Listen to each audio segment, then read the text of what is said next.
I was just in my local AT&T store. I was making a few changes to my service, and I brought my kids with me, and my kids love to go into the AT&T store. Why?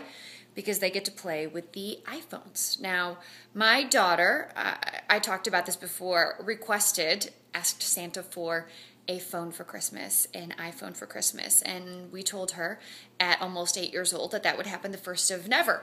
But what was so interesting to me was when I was talking to the very nice guy who almost always helps me whenever I am in the AT&T store. We were talking about how much the kids love to come with me and how frequently kids there in the store are hard pressed to leave. I said, do people buy their kids phones really young? And he said, guess how old they start? 5. People buy their kids iPhones at the age of 5. At this stage, we're talking about not getting my daughter a phone until she's 12, maybe? And I can't say that that's a hard and fast rule because maybe we'll reevaluate.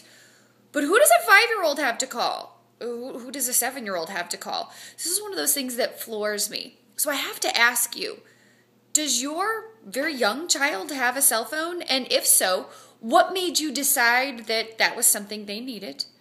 He did say that sometimes parents decide that the iPhone is a less expensive purchase than an iPod Touch because they can get it as a deal with their service. And sometimes that's the motivation. But I still find it astonishing that a 5-year-old or 6-year-old is getting a cell phone. What say you? What age will you allow your child to have a cell phone? And if your child has a cell phone now and they are quite young, what was your motivation?